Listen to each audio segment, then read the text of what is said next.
पद्धतीचा इथे no ball हाताळतोय. एका धावेने धावसंख्येमध्ये वाढ होईल. No ball.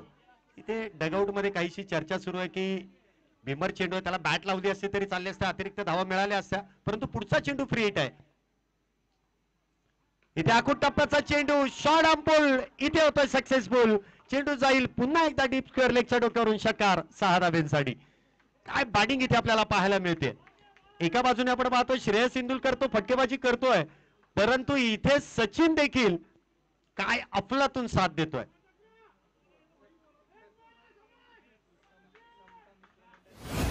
समता मित्रमंडळाचे अध्यक्ष आणि या ठिकाणी आपण पाहतोय डीपीएल चे मुख्य आयोजक आकाश भाऊ केंद्रे यांचं देखील या ठिकाणी शुभागमन होते. त्यांचं स्वागत आणि स्वागत इथे पुन्हा एकदा सचिनने केलंय. पुन्हा एकदा क्षेत्र तेच आणि दिशा देखील तीच निवडली आहे. चेंडू जातोय बॅक टू बॅक, दुसरा षटकार 6 धावेंसाठी. मॅच मध्ये मात्र आता फक्त आणि फक्त 5 धावेंची गरज आहे. 4 चेंडू आणि 5 धावेंची गरज. काय बॅटिंग केली आहे.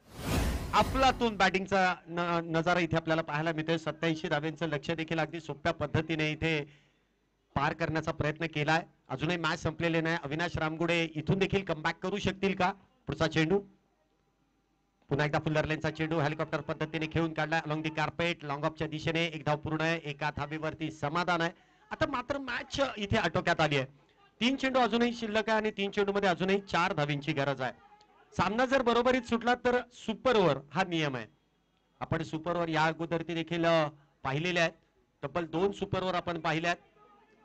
40+ स्पर्धेमध्ये देखील या आजच्या दिवसामध्ये देखील आपल्याला सुपर ओव्हर पाहायला मिळेल का. 3 चेंडू आणि 4 धावेंची गरज. 3-4. पुन्हा एकदा फुल्लर लेनचा चेंडू आहे. चांगला कमबॅक केला असं म्हणावं लागेल. चेंडू लॉंग ऑनच्या दिशेने एक धाव पूर्ण आहे. दुसरीचा प्रयत्न केलाय. दुसरी धाव पूर्ण होईल का. अगदी वेगामध्ये इथे 2 धावा पूर्ण केल्यात. 2 धावेने इथे धावसंख्येमध्ये वाढ होते. धावसंख्या इथे आपण पाहतोय 85 धावा झाल्यात. अजूनही 2 चेंडू आणि 2 धावेंची गरज आहे. पहिले 2 चेंडू इथे वगळता आपण पाहिलं तर त्यानंतर चांगली फुल्लर लेनची गोलंदाजी इथे केली आहे. आज जर आपण पाहिलं तर आमच्या समवेत समालोचन कक्षामध्ये निहाल तुसामत सर देखील आहेत. पुढचा चेंडू इथे देखील वा कमबॅक आहे. मॅच अगदी अप्रतिम मूड वरती येऊन थांबले. 1 चेंडू आणि 2 धावा. 1 चेंडू आणि 2 धावेंची गरज आहे. मॅच संपलेली नाहीये. 1 चेंडू 2 धावा. 1 धाव आली तर सुपर ओव्हर. यात आजच्या दिवसात देखील आपल्याला सुपर ओव्हर पाहायला मिळेल का. सामना पाहायला जी प्रेक्षक वर्ग आले त्यांना विनंती असेल सामना आवडला तर एकदा जोरदार टाळ्या दोन्ही संघांसाठी होऊ द्या.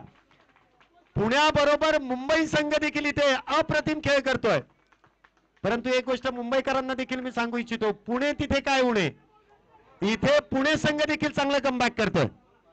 1 चेंडू आणि 2 धावेंची गरज. कमबॅक केलंय. 1-2 काय होईल. इथे तर मला वाटतं बेटिंग देखील सुरू झाली आहे. कोण जिंकेल पुणे की Mumbai. 1 ball 2 strike line Shreyas Indulkar. गोलंदाजी मार्क वरती अविनाश रामगुडे.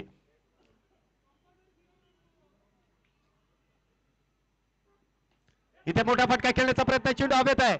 झेल महत्वाचा आहे. होईल का. झेल डिप्लॉय आणि इथे पुण्याने बाजी मारली आहे. हमराज मृत्युंजय संघ या ठिकाणी विजय होतोय. काय मॅच झाली. पैसा वसूल यासाठी आयोजकांनी हे जे आयोजन केलंय याचं चांगलं प्रात्यक्षिक आपल्याला मैदानामध्ये पाहायला मिळालं. पुणे संघाने पुन्हा एकदा मुंबई संघावरती बाजी मारली आणि जे पाहायला सर्व प्रेक्षक वर्ग आले आणि ऑनलाईन देखील आमचे काही प्रेक्षक या ठिकाणी जोडले गेलेत. ज्यांना जे हवं होतं ना ते इथे मिळालेलं आहे.